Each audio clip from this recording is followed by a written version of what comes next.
What is going on, guys? Vert Devoden, and we are very late coming back to part two of the Chris Hayes discussion on Why Is This Happening podcast. We're going to go ahead and just jump right back into it. And that wasn't the Chris Hayes podcast. Sorry, that I was listening to Orbit Culture's Shaman EP as I was trying to work out before I started this. And let's see if I can get this right. Oh, by the way, love Orbit Culture. By the way, their Shaman EP, or I think it's an EP. Amazing, love it. Part of it is that it just drilled into people's minds that if he rambles about something that it's in the service of being an effective president, and the media wants to focus on that because they don't want to admit the other thing. I want to say something about that bumper sticker because I think it actually captures something really important. Mm-hmm. I would take mean tweets and $2 gas. What's amazing about that is the $2 gas. Right. That is, to me, the $2 gas as a reason Donald Trump is great is the perfect encapsulation of the remarkable retconning that's happened around 2020. Mm-hmm. Gas fell under $2 because the entire global economy shut down and we were in a once-in-a-century pandemic that killed millions of Americans. Mm-hmm. The idea that the takeaway of that was gas was cheap under Donald Trump is so insane. Gas was cheap because no one was using gas to drive anywhere because... Excuse me, libtard Chris Hayes, gas was still cheap though, right? He didn't lie. That's Trumper mentality right there.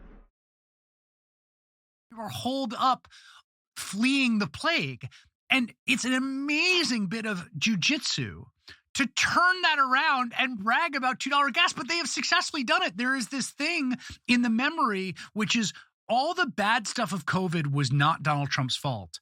All the good stuff, which is, some of the checks that went out, $2 gas, things were really cheap in 2020 because of what was going on. There was you could buy a lot of stuff. You just couldn't go anywhere. All of that somehow is like Donald Trump's credit and none of the COVID stuff is his fault. And I think that right there is the prime feature of a cult, that anything the cult leader says is true. And anything they say that isn't true is just propaganda, right? They can do no wrong. And it doesn't matter. Nothing else matters, basically. It's just whatever they say you agree with, and you're always on their side, no matter what. Is the key to understanding this retconning is the key to understanding why you're right. He is more popular now than 2020. Yeah, and the normalcy message from Democrats is very recognizable. It's 1984 Reagan. It's 1996 Bill Clinton. Yep. It's 2012 Barack Obama. It's to an extent Bush 2004. Things were bad, and we came together and got past it. And a couple things were tougher, but we're gonna get through it. That is the overall Democratic message.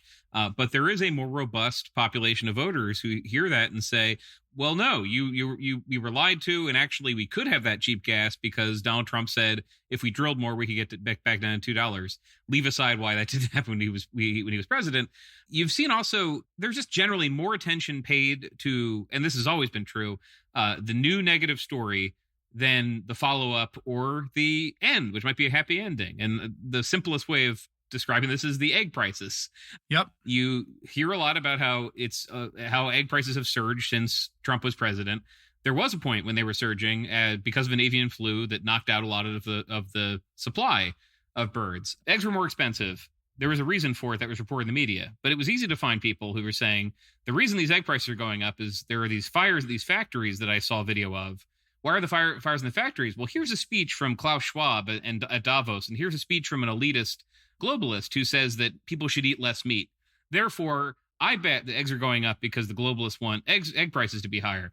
Cut to now. They're cheaper again because more chickens. The circle of life is complete. More chickens were born. They laid more eggs. And people have not gone back and said, well, on my Facebook post of September 2021, I was incorrect. That's not how it works. And you have the Republican Party led by somebody who engages in that. Is very happy to embrace something. It turns out it's fake or it doesn't happen anymore. And it is left on the cutting room floor. It doesn't matter. That's the stuff where I do see people who don't trust the media. the most compelling reason I ever hear for not trusting the media is they sensationalize things. And I'll say, well, that can be true. It's absolutely true. If it bleeds, it leads. There's not a leading A block tonight. More babies were born today, and they're Right. beautiful. Why then do people who dropped out of the media often choose these accounts that are saying global catastrophe imminent? Exactly. Sell your positions, buy gold, buy survival seeds. Like, that seems pretty sensational. I feel the warm aura of a news broadcast is actually kind of nice compared to a guy on TikTok pointing at a fire and saying this was started by the globalists. I don't know why that is, except for deep psychological reasons that people want simple answers, but they have been freaking themselves out more than probably necessary. Well, I mean, I have a theory for that that's developed at length in my forthcoming book, The Siren's Call, which is about attention and the attention age, which is that attention markets have gotten way more competitive than they were. And when you're competing for attention, the sort of sensationalistic and particularly the kind of like catastrophically negative has a kind of biological advantage that's similar to the biological advantage of sugar and fat in foods. And so at some deep level that, that sensationalism is born of an attention market that is more competitive where that stuff rises to the top. And you're totally right. Like this sort of negativity bias, which has always been true of the news, right? If it bleeds, it leads. The slogan we have is we don't cover the planes that land. That's my favorite one, right? Because it's true. Like I like that one. Yeah. It is true that it's a miracle. Every plane that lands is a miracle. Modern aviation safety is a miracle. We don't cover it, right? That negativity bias, which is already present in the news, has been wildly, I think, exacerbated by the social media era and the more intense attentional competition. And so that point is such an important one, like the eggs. There's a million examples of this. Remember the great supply chain crunch that was going to cancel Christmas. Remember the baby formula shortage, right? There are all these things that were genuine issues. When gas spiked, when gas was over $4 or $5 a gallon, but then they go away and then it's like, where'd we end up on that? I just saw a thing today about the fact that like fentanyl overdoses have gone down considerably this year. Now, again, that's reported by NPR. It's reported by the mainstream media, but it really is the case that I do think this negativity bias in the attentional marketplace is eating people's brains a bit, particularly the kinds of folks who tend to not trust the quote unquote mainstream media. Yeah, absolutely. And people will backfill in. Generally, people do not like to be wrong or be embarrassed. And so people will fall for something and then try to backfill it and say, well, actually, it wasn't that bad. I heard a rumor that this is true. Not to be too generic about this. The Springfield, Ohio case is a great example. And it's a really good test of this when it's all over, because there was reporting in Springfield, Ohio that was not explosive and not sensational. The New York Times was there a week before J.D. Vance said anything about it, with a story about Haitians integrating into the community in Springfield, Ohio, and the difficulties there, including a Haitian migrant who killed a kid in a van collision with a bus. A1 in the New York Times. If you work in media, not many stories are on A1 of the New York Times. The premise that Vance had when he started elevating this, what he said were reports of Haitian migrants eating people's pets, was that you need to be intense. You need to create stories, as he put to CNN, to get the media to focus on this. And I, as somebody who was just kind of going back and saying, well, the media wasn't leading, but in order to get it to lead network broadcasts, you need to find something crazy and offensive and get people talking about it. That's a very good understanding of how the media works. If it's not.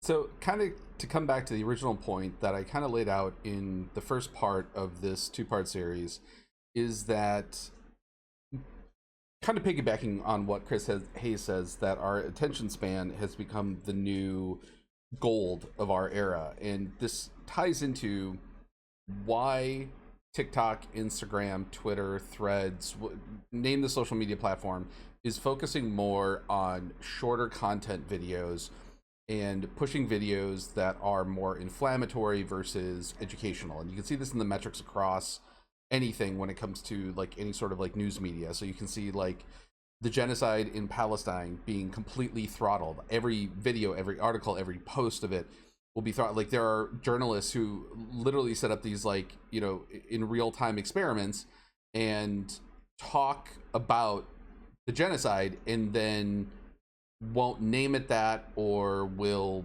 edit out the word genocide or Palestine in the video, in one video and then not in the other, and you'll see that the latter is just completely throttled to the ground, while the other one gets the normal amount of views that they would normally get. So the idea that I was trying to put across here that I thought was so salient, and I guess it kind of stroked my ego a little bit, because it was something that I've been thinking about for a while, and then to hear Chris Hayes start one of his podcasts on that same idea is a little bit of an ego stroke, and that's why I felt the need to kind of do that as well, just to stroke my own ego, to make sure that I wasn't just completely insane and going to a conspiracy theory sort of mindset. Whew. Oh, that was a close one. Not necessarily a good answer if you're the kind of person who says, I don't trust the sensationalist media. Well, the media was not very sensationalist. It was the Republican candidate who was sensationalist, and half of the Republican Party is remanding him in Ohio, saying, please stop saying that. We have a problem we can deal with in terms of how many people have moved into the city, but you are making stuff up and it's hurting us. But the premise is, yes, well, people started paying attention once I invoked this nightmare scenario. It could happen to you. It could happen to your neighbors. The Trump campaign generally does a lot of this. And because I think of these changed incentives, changed trust structures, just it does stuff that I think would have gotten a backlash 10 years ago, and it doesn't anymore. I'm obsessed with these memes they'll share on, usually I think X, but it might be, I might not be on enough social networks to see it everywhere. But they'll just have one is a photo of a nice suburb, and then a photo of just a dilapidated, it looks like a bunch of people are waiting in an airport or outside begging for money. And it says, this is what's going to happen to your suburb if Kamala Harris wins. Or the Aurora, Colorado story where there were Venezuelan gang members terrorizing people in a block in this suburb of Denver. It was, here's a picture of MS-13 members. Meet your new building managers if Kamala Harris wins. Right. And I think that that is intensifying fear about something that's pretty explainable, that the media, ironically, is there trying to explain. But if your impulse is the media is covering up for something, then you're going to trust the threatening, scary, your life could be in danger version. It is a strange choice people have made to be way more terrified than they need to. Yeah, I mean, we should also note the racial subtext or text here is that I'm not trying to be blow past it, but yeah. No, I'm just because if people are listening to this and they haven't seen the memes, they're deeply racist images of like a bunch of basically desperate black people in, it's usually migrants who are in some lot, and they're, in sort of like clothing that they've had on for a while. And it just looks like sort of wretched of the earth kind of images. And it's like, that's going to be your suburb and Kamala Harris, or the MS-13 Latino guys with the face tattoos. I mean, there are always these very like sort of starkly racist images, which again, I do think you're right, would have gotten more blowback, partly because I think that gatekeeper effect is basically gone.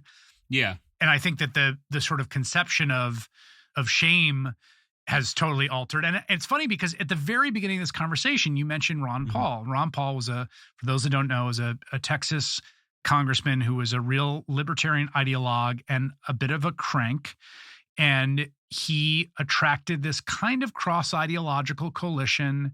He was kind of on the outs of the Republican Party, but he very much, I think, ended up winning that factional battle. I think we kind of almost live in his party now in certain ways.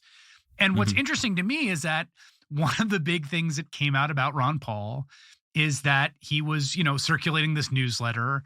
He published this newsletter that had like, racist stuff in it. And the stuff that was in it that was actually genuinely a scandal that he had to kind of distance himself from, it did dog him. It was a real problem for Ron Paul as sort of, as kind of iconoclastic and heterodox as he was. Like, yeah, you did publish like textbook white supremacist, like race science in your newsletters.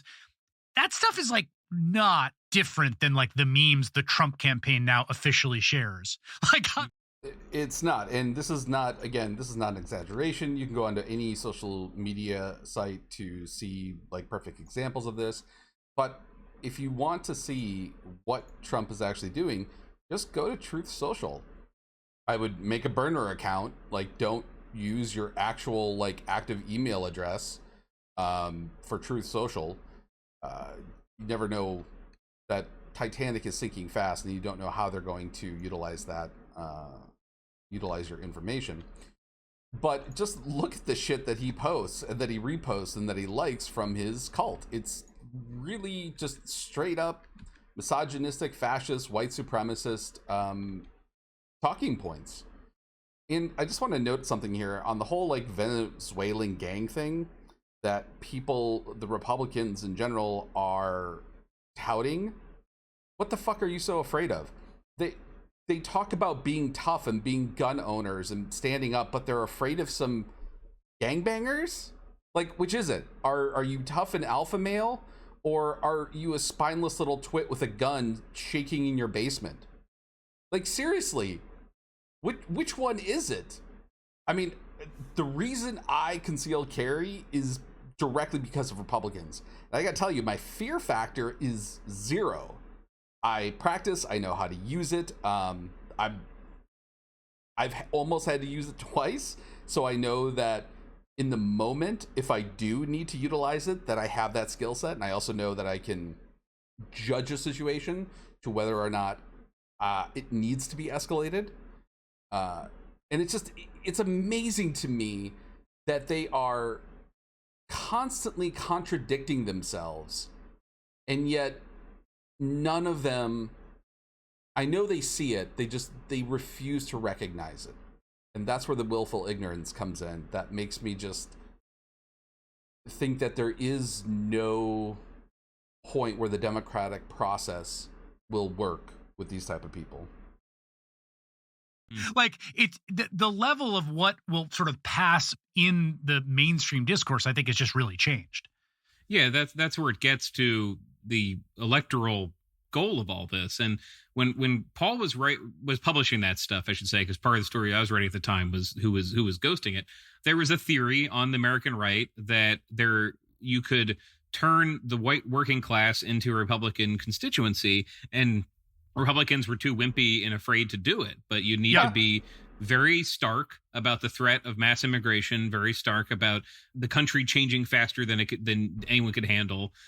And there was caution about that, as represented by Ron Paul doing it, but not other Republicans. It's the Murray Rothbard's theory, Pat Buchanan's theory of politics. Buchanan, who Vance has said he read Death of the West when he was a kid. I'm not let's censor this book because it has controversial ideas. I try to read the most controversial things I can very widely and know what people are talking about. But that's been the change, is that you now have a Republican Party that was very nervous about alienating people with Pat Buchananism, looking at the electorate and saying, well, with these politics, you're getting 70% of the white working class vote in the Rust Belt. You're getting 80, maybe 60%. You're getting 80% in southern states. The more you make some working class voters vote like they do in Alabama and South Carolina, white working class voters, the more electoral power you have. That's not been wrong. So that's not to get too far away from the believing in faith things. There is more. The 1965 Immigration Act was real. It happened. Immigration increased after that.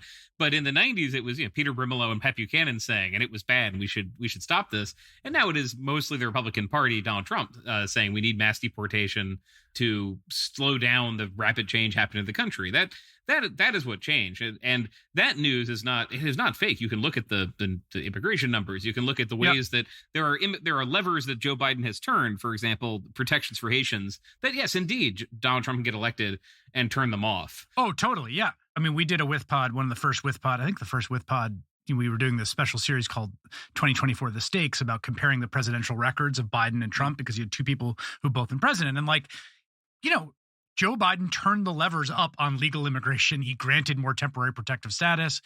More refugees. There's many more refugees. Like, there is a clear policy difference of whether we want people coming or not.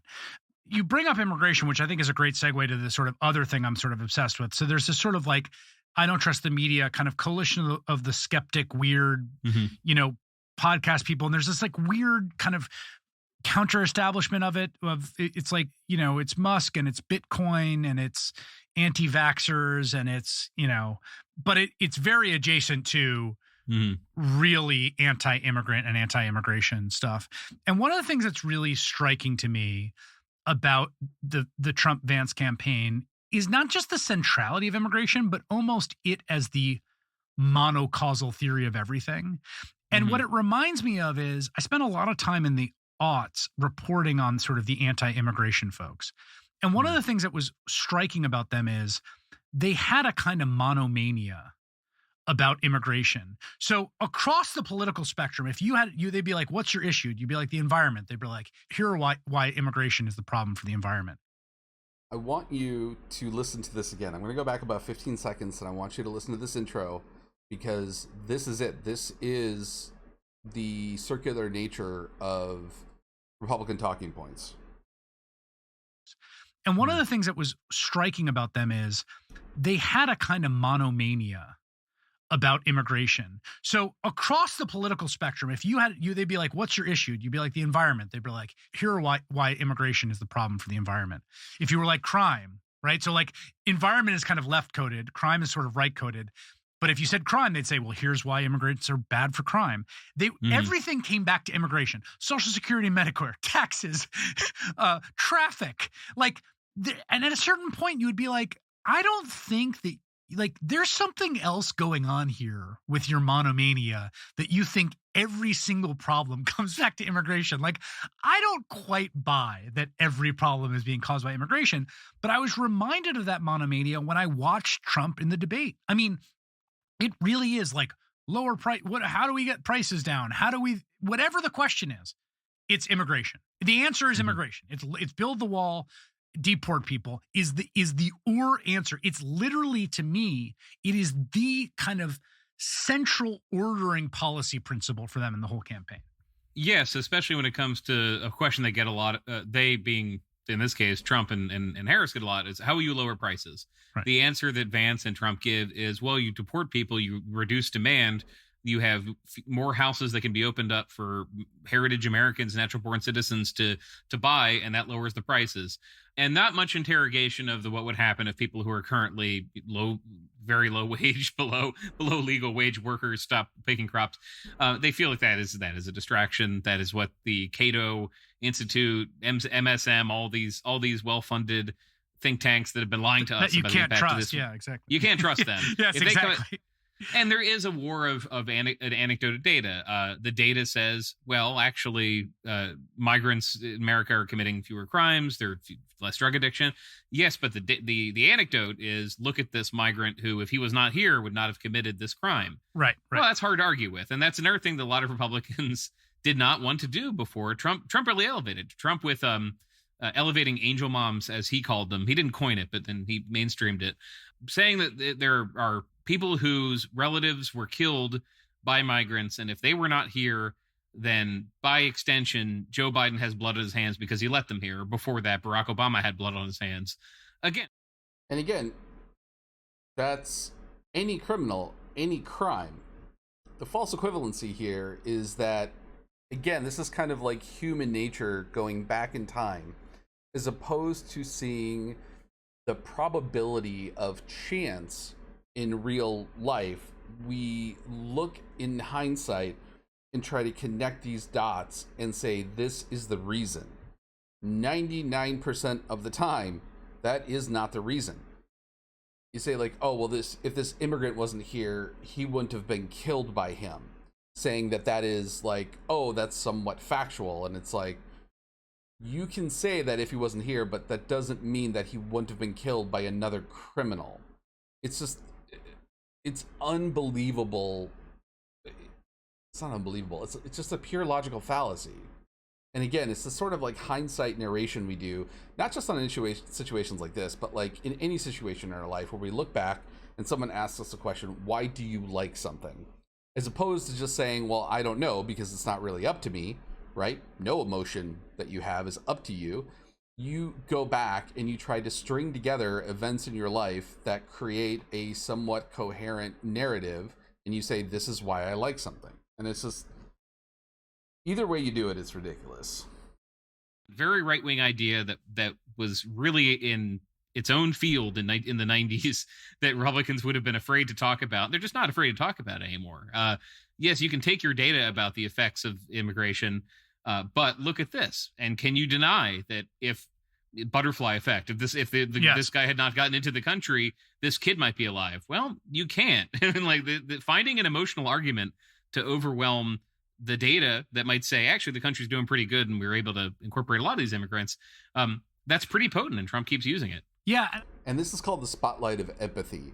If you want to read a really not only a well-written and researched book, because obviously the doctor who wrote this, Dr. Paul Bloom, is, I believe, I want to say he was at Stanford. I think he's at Berkeley now. I could be wrong. But he is one of the, forerunners in active psychology and looking at emotions, and specifically emotions of humans. And he has this great book called Against Empathy. And a lot of people will hear that title and go well, I'm not against empathy. And it's there is a case to be made for it, and he gives real world examples, and then he will cite the research, not just research he's done, but other people have done to show its efficacy. So if you're interested, again, it's called Against Empathy. I forget what the subtitle is, but again, Dr. Paul Bloom. I think it's interesting too about the angel moms, to say the thing is, he said it was Joe Biden. This goes back to the kind of weird gullibility of Trump's responsible for nothing. It's it's Joe Biden's fault or Barack Obama, or who was in between them. Oh, right, Donald Trump. And did that same thing happen when Donald Trump was president? Yes. In fact, he would talk about it. It's well, but you're president now. So, yeah. The idea is always that your ideas can only be failed. They can never fail. This, and that's why I think it's both so cynical and sort of effective on the people it's effective, which is the problem can never be solved. You know what I mean? At some level, yeah. I mean, there was an idea for a long time on the right that Democrats didn't want to pass an immigration bill. They wanted the issue to run on because they thought it would motivate more Hispanic voters to vote for Democrats. And I think confidently that is flipped. Whereas yes, very totally. literal example of there being a Republican bill that does a lot of things that the immigration left all told does not like, and Democrats are ready to vote for it. Kamala Harris is running on it. Said she would sign a border bill with no path to citizenship, and Trump is against it because he wants to run on it. That's flipped, and a lot of this flipped, I should say, because there are a lot of non-white voters who voted in greater numbers for Trump last time, despite him saying that. And that's why a lot of this space opened up. Oh, absolutely. And going back to what we were saying about Kennedy and all the way the trust in the media, yeah, I'm very into the idea of the shut up and let me grill voter who just doesn't want to pay that much attention to politics. And yeah, they can put up with a lot of rhetoric that seems loopy to them, or RFK Jr. is going to be appointing NIH, whatever that is, as long as the economy is a little bit better. And that definitely has opened up space for Republicans to do and say some things that I think could be alienating in an old media environment, and they're just not right now. The flip side of this is that where people who are not Donald Trump and run on these policies in swing seats generally lose. J.D. Vance is much less popular than Donald Trump. He did not inherit that power. Let's talk about that, because that's the other thing that is such a stark dynamic. Doug Mastriano got his butt kicked in Pennsylvania by Josh Shapiro. Pretty extremist guy, was at the Capitol, didn't storm the Capitol, was at the Capitol on January 6th. Pictures of him playing a Confederate soldier, which again, you're Pennsylvanian, bro. Just an oddball and an extreme right guy. Carrie Lake, odd and very, not just sort of extreme right, but also this same kind of taunting, I don't want, McCain people, we want you to leave the coalition, sort of constantly trying to divide everyone in ways that almost seem self-wounding. Blake Masters cut one of the creepiest and strangest ads in electoral politics I've ever seen, where he goes to a gun range with a gun and a silencer and literally looks like a serial killer in the ad. Mm-hmm. He lost as well. Mark Robinson right now is probably the most prominent example of this right now, who's running for governor in North Carolina, who's the current lieutenant governor, who's just said all sorts of genuinely vile things. I think by the top for me is that the Black Panther movie was a sort of conspiracy by the Jews in Hollywood. All of these people have had basically the kind of electoral tax you would think. Mm-hmm. And J.D. Vance, whose numbers are upside down, he's not popular. What is your theory of why this stuff does seem to bite for other people in a way that it doesn't bite for Trump? It's pretty simple. It's just that Donald Trump has been famous forever It's if you're under 70, I think you've been aware of Donald Trump's celebrity your whole life, and he was president, so he has that record that we were referring to before, a very changeable record. If you're RFK Jr., you're suddenly convinced that he's going to do a 180 on his environmental policies and keep chemicals out of the water. But yeah, he had that president, he had that record. Incumbent right wingers are able to do some stuff and get away with it if the economy is doing pretty well. But for everyone else, yeah, it is still alienating to this Democratic coalition that exists right now that incorporates a lot of independents, which is people who college educated people, non-white people, a certain number of white working class voters. It's called on the left the race class narrative, the idea that people in these right-wing spaces are elevating immigration and fringe issues so you get distracted by the economy. That's still pretty powerful in lots of races because Democrats are generally running on, I'm going to improve your schools, maybe we'll raise some taxes to do it. And if Republicans are only famous for talking about more fringe things, they don't get heard. Yes, people is not a majority of voters, even though it's a majority of voters who don't trust the media, don't trust the government, still not a majority of voters who want to blow up the entire system. They don't like it when systems are ineffective. They didn't like some COVID lockdowns that lasted too long. They liked the first months of them. Not everybody, but there was not a huge political backlash to the more heavy-handed response to COVID in the first place. Just again, I think of the voter who just wants to grill. There is a lot of people put up with it. They feel generally like things will be fine for them and their family. They can send their kid to the school perform well. Texas is a good example of this because a real weakness in Texas is sort of universal school choice, a Republican policy that ends up alienating a lot of people who vote Republican for other reasons. Yeah. And so that's why I lose. I think just Trump has still benefited. I think he's run almost out of juice on this, but the idea that somebody with his background could not be that right wing. Other Republicans who emerge on the scene with no background and are just, I'm a right-wing MAGA candidate. There's no softness. There's no idea that they're going to do anything for your life apart from act on ideological grounds. And I think for Trump there is, because he was president and some of my taxes went down. So it's not all the thing he's yelling at the rally about. This is actually, I think this gets to the heart of it. When you look at Mark Robinson, and there's an ad right now playing in North Carolina of him saying all these extremist stuff, you're 100% convinced, which I think is correct, that he believes this stuff. Like he's not saying like some people need killing as some savvy message. He thinks some people need killing, right? Like this is a genuine zealot, right? Say whatever you want. Yeah. You like his zealotry, you don't. The thing about Trump is that I think everyone realizes he doesn't believe in anything. That he BS's a lot. And what it allows is for everybody's got their own decision about what to listen to, what not to. So you can say like, well, he's not really going to appoint justices that overturn Roe. He's not really going to put in, if you're a business Republican right now, he's saying he's going to raise trillions of dollars in tariffs, trillions of dollars of what would be a sales tax on imported goods. And you could tell yourself, if you're a certain kind of Republican, he's not really going to do that. Because of sort of his cynicism and because so much is salesman patois, I think it does allow people to kind of like, even on the mass deportation thing, I think there's a lot of folks who don't want National Guardsmen and U.S. Army forces walking through American cities, grabbing people by the scruff of their neck and throwing them into vans and putting them to large camps. They wanted to at least be not visible, not to be too cynical about this, but when did public support for immigration and public distrust in how Trump was handling it peak? It was during family separation.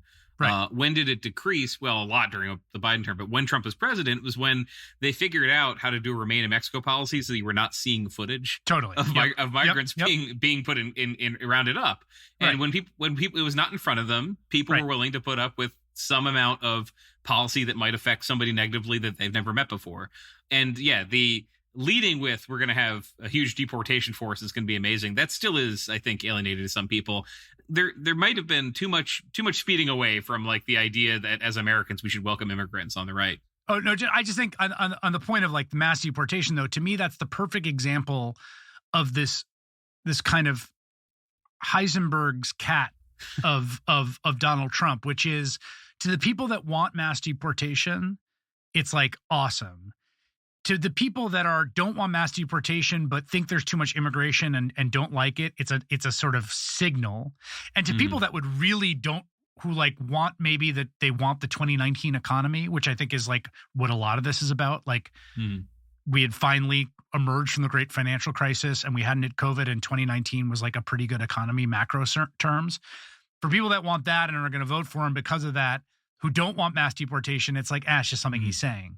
And so everything he says can exist in this liminal space of like, it's all kind of BS because he doesn't believe in any of this, but some of it might happen. And I do think it's actually hard from my perspective of coverage, like what promises to listen to and what not. You know, a lot of it is BS and then some of it isn't. Like, I really think he's going to raise a ton of tariffs. I think people are underestimating how much he genuinely believes in tariffs, how much unilateral power the United States president has to raise tariffs, how obsessed he is with tariffs. And I think he's going to raise a ton of tariffs, and it's going to come as a real shocking wake-up call to a lot of people, both in terms of when they buy stuff and also the Republican establishment. Yeah, because what is the accountability mechanism for what he said on the campaign trail that he won't do as president versus what he's going to do? I don't know how much one there is, but one dynamic that's also different in the new media versus the traditional media is I think traditional media asks some pretty fair questions about how a candidate will pay for things or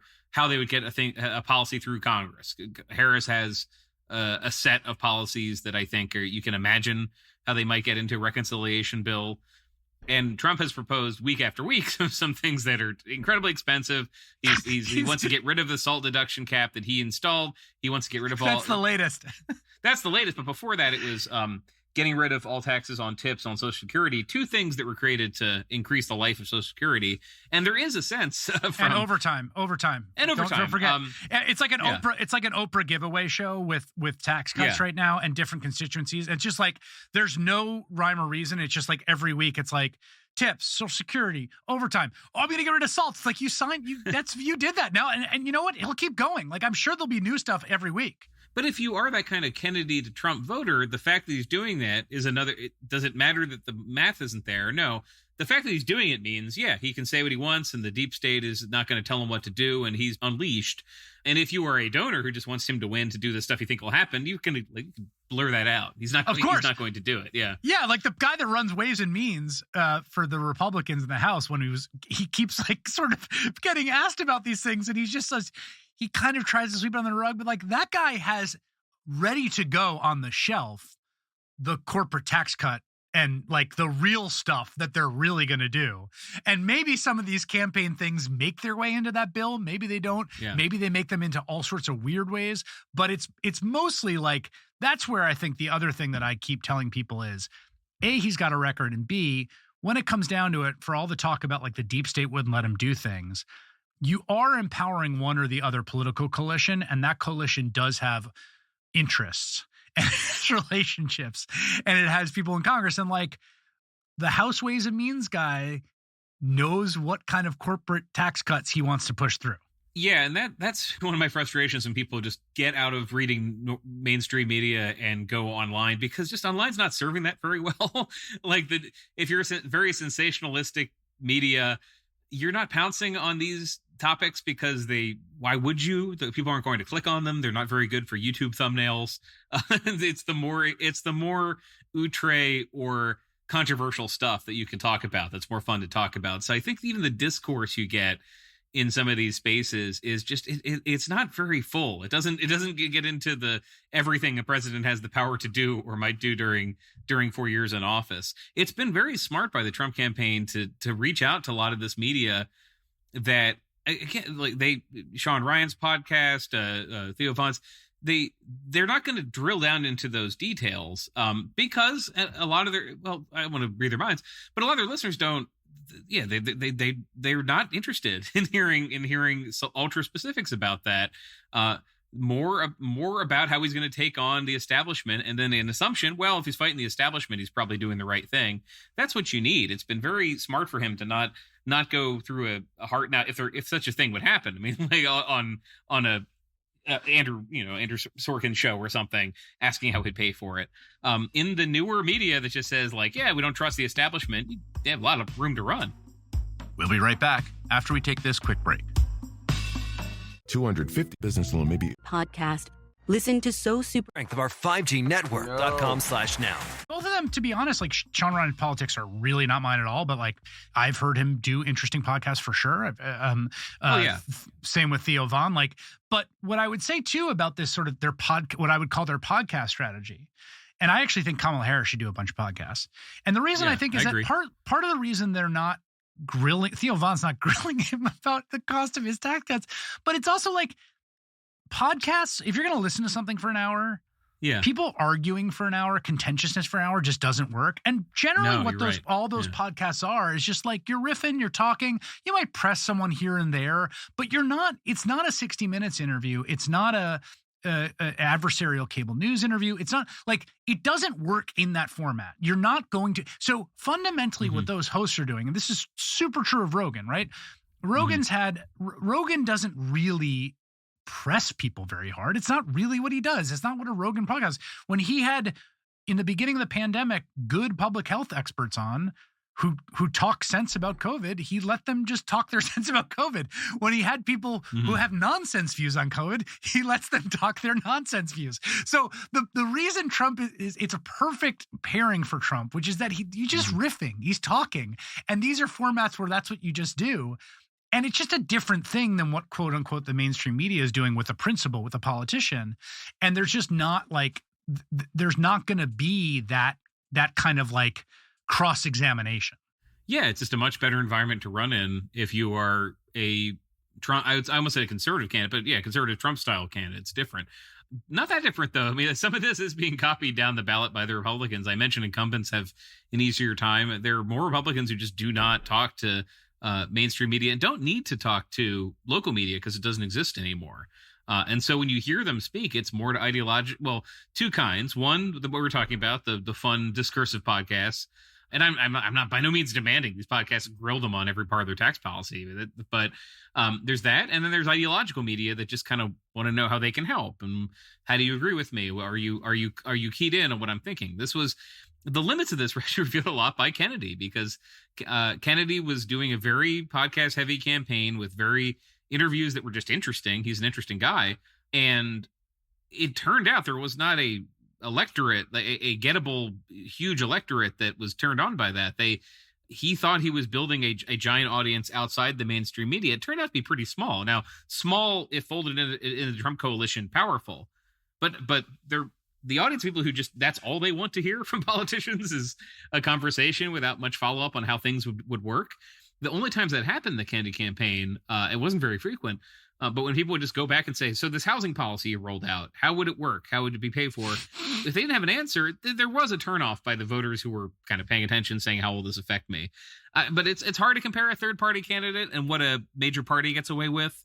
But watching Kennedy, because one event I was at with Kennedy in February, I think, he was still running for president. He was looking for the Libertarian nomination. Didn't try very hard, but making various kind of transactional promises to libertarians if he was the nominee.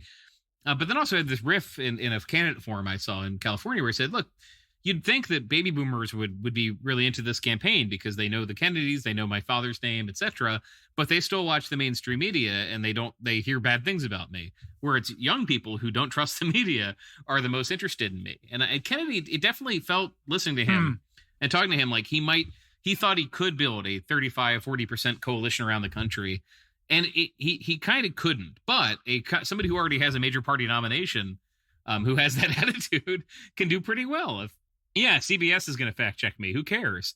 Doesn't matter if Elon Musk is tweeting about the thing I just said and saying it's real. And for many people, no, it doesn't matter. It doesn't. Some CBS, why they got a story wrong 20 years ago about George Bush's National Guard documents, where Elon Musk, he's a genius. So if he's riffing on something, there's got to be something to it.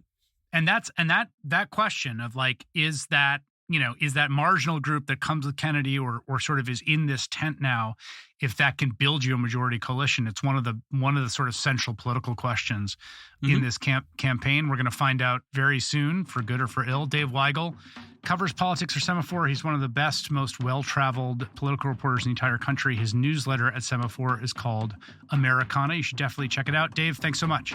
Thank you. So, wow, that didn't end on a very hopeful note. Not that most of his stuff does, but I feel like he tends to, Chris Hayes tends to look for that. We did not get that this time, understandably so, but hopefully, nonetheless, you enjoyed this, and if not, well, I can't give you your time back. So, good luck, America.